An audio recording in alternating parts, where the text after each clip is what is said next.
I had to build out like a team at home. So I hired a nanny so she could help me. And like today's world isn't really designed for working moms. So I had to kind of figure out what that looks like for me. Hi, I'm Maud Leger, and this is the Realtors Conspiracy Podcast, where we crack the code to real estate success. Learn from top realtors, entrepreneurs, and innovators about how to grow your business as we discuss real estate success stories, mindset, processes, motivations, and the key to their success.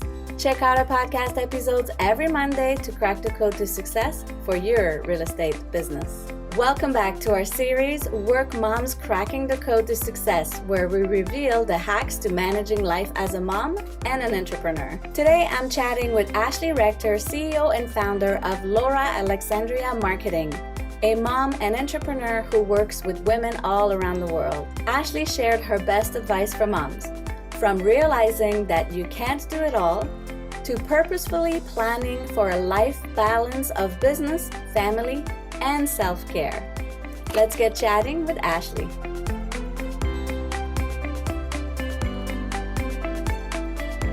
Hi Ashley, thanks for joining us on the episode today. Tell us, what is the key to your success in balancing life as a mom and an entrepreneur? Hi, thank you for having me on today. And the key to success is definitely having a really good support system. I don't think I could do it on my own. I couldn't do it without my husband. I couldn't do it without my team. So I definitely think being a mom and being an entrepreneur requires a village of people to help you. Nice. I love that. I love that part. So tell us about your business and you before being a mom and when you had your first child.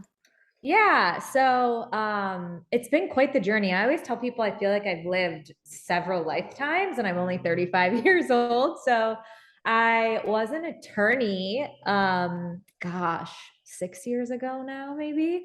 And it wasn't fulfilling me. So I took this long, winding road into marketing, and it included launching a female empowerment magazine, scaling that community, selling it, and then launching a social media marketing agency, which is what I do now. So Laura Alexandria Marketing is what it's called. It's been around for a little over 3 years now, and we do organic social media primarily and paid social media secondarily. So it's been quite the journey, and I became a mom really when I launched my business 3 years ago. So I have a 3-year-old son, his name is Teddy, and an 18-month-old daughter, her name is Charlotte.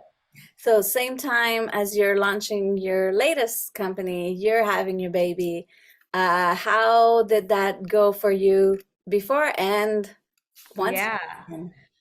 Goodness, it was interesting. So, the beginning, I didn't really know what Laura Alexandria Marketing, we call it LAM now because it's a mouthful, was going to become. So, it was just me. So, I was like, oh my gosh, there's so much flexibility, scaling, growing, it'll be great. And then I quickly got ambitious and started building out a team, taking on more clients. So, when I gave birth to my son, I think I had maybe like a week of maternity leave. And then I was like back in the swing of things. So it was, team no sleep, also taking client meetings. But I will say that it helped that I had gotten like building blocks in place before I gave birth. Like I got a really good VA, I got a great graphic designer on our team, copywriters, like everybody to help support me on the content side. And I was able to like ease into it. But yeah, it was crazy. And how was it like going back to work after a week? Like that's what all entrepreneurs may have to do or will have to do, or usually a couple weeks or a week. It depends on anyone, but how is it for you?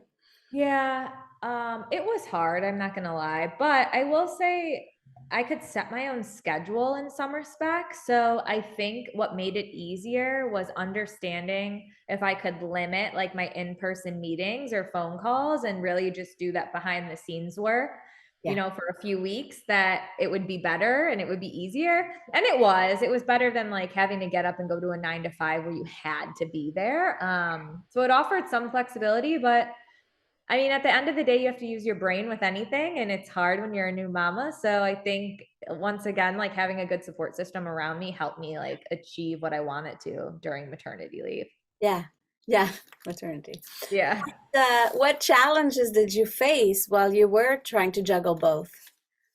Yeah, I think if for listeners who are already have kids or just, starting to have kids again, I feel like understanding the balance between work, family, and self-care gets harder, right? So like you're servicing your business, you're helping your child grow and thrive, but you also have to make sure that your cup is full. So I think like learning how to do that is very hard when you're running your own business.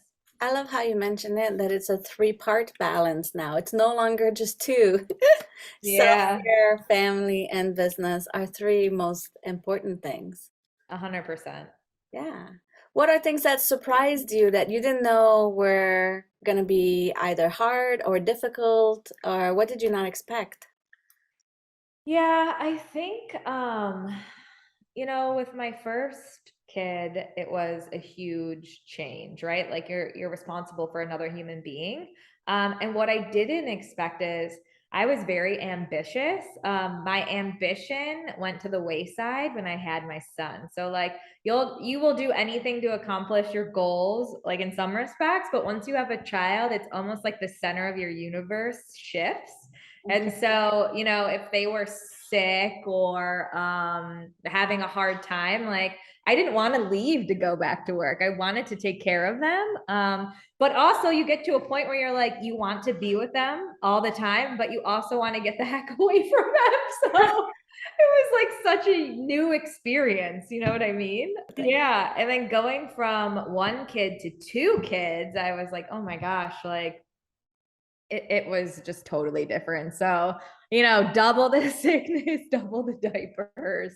I had kids very close in age. And so it was further, I think, building out my team that was like it allows me to accomplish what I do now. So not only did I build out my team at Lamb to like have essentially account strategists that like help manage the clients for me, I had to build out like a team at home. So I hired a nanny so she could help me and like today's world isn't really designed for working moms. So I had to kind of figure out what that looks like for me.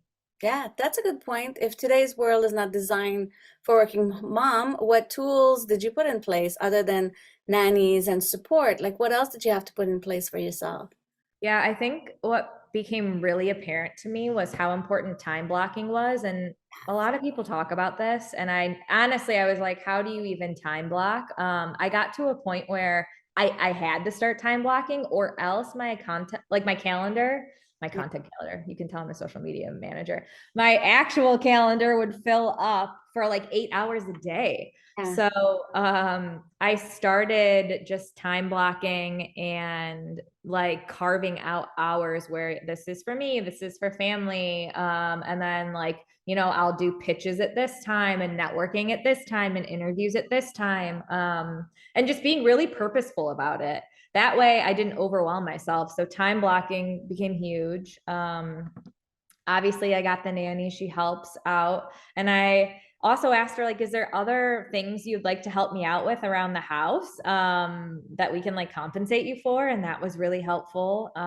Just like I think realizing that like I can't do it all, which is the hardest part about being a mom and an entrepreneur, right? So like you have to ask for help. So I got really good at asking for help, and people wanted to support me.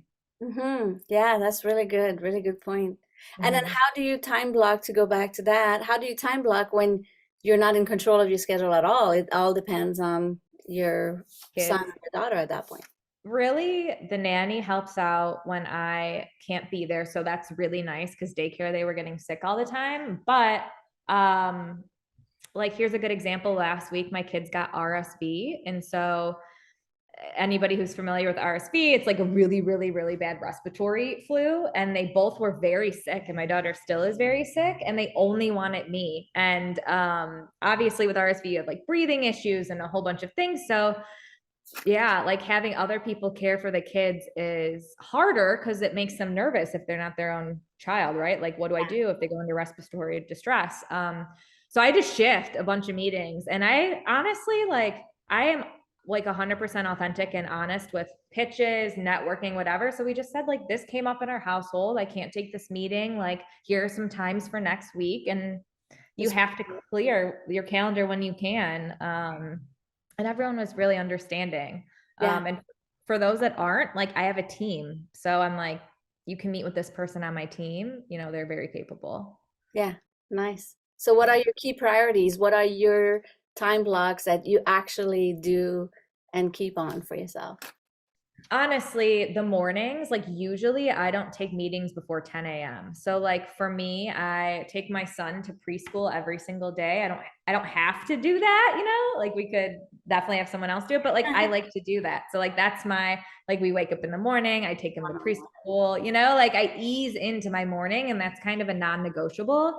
Yeah, And then Fridays, I generally take no meetings. That's my day to just like think through the whole week, like work on the nitty gritty. And yeah, so those small things. that's amazing. And what resources do you recommend for new moms who don't know where to look or what to do or how to manage it all? Yeah, that's a good question. So, I belong to a ton of Facebook groups that are like mom support groups. And then I also belong to women's like business groups. And there's like little mom sectors in those. So like the 10th house, entreprenista, the upside. And then on Facebook, usually they're localized. So there's like the Cleveland mom support group because I'm in Cleveland, but every single city has one. Same internationally. And so it's kind of nice you like join those and people will say like, hey, you want to meet up and go to the park or you know Uh, what I mean? Women in business, like a lot of people have kids. And so everyone's always talking about balance. So I think like finding people in similar situations as you definitely helps. You know, you can ask them for advice or you guys can also just kind of commiserate on things. So yeah, to speak about challenges and help and brainstorm a little bit. But mhm. yeah, Yeah, very for cool. sure. What would be your best advice for new moms? Like if you had three best advice every mom should know. Oh gosh, goodness. I don't know. I guess my advice is like everybody's just trying to figure it out. So like even the moms that look like they're put together and they're business owners and they're thriving, like trust me, every day they're just trying to figure it out. Like, Yeah, and to give yourself grace. You're gonna make mistakes. You're not gonna know what to do. Like every single day is a new day, like, right? And then don't be afraid to ask for help. Like I go to a therapist once a month and I have my friend groups and you need support for yourself. So just don't forget about yourself. Like just find something that's yours. yeah, That would be my advice. nice. It brings back to the balance of the three, including your self-care, yourself. Yeah. Oh, I love Yeah. it. That's very cool. How do you continue to grow your business from here? What's your plan or what's your goal from here? Yeah, that's a good question. So Q4, me personally, I'm focusing on mindset. So like any limiting beliefs I have around money or business or scalability, I'm working through like why do I have those? Like what are the limits I place on myself?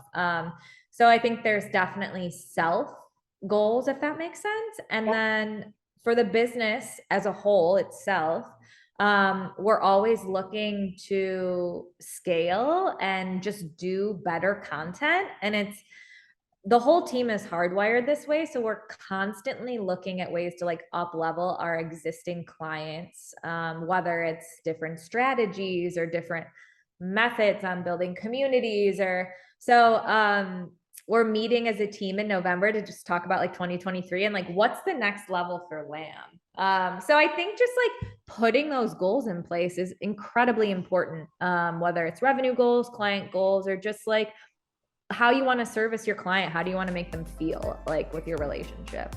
But setting intentions and setting those goals is 100% important. yeah, I love it. Setting goals, intentions, and mindset. They're both like correlated so much. 100%. Yeah, very cool. Well, thank you so much for sharing all of these hacks, tips, challenges, and being real. Really Yes. important.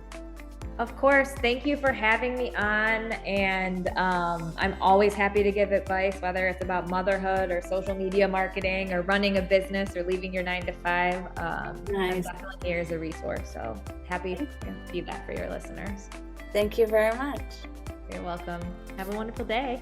Thanks for joining. Tune in next week as we continue this series with other moms to uncover more empowering tips and tricks. Subscribe to our podcast, Realtors Conspiracy, today.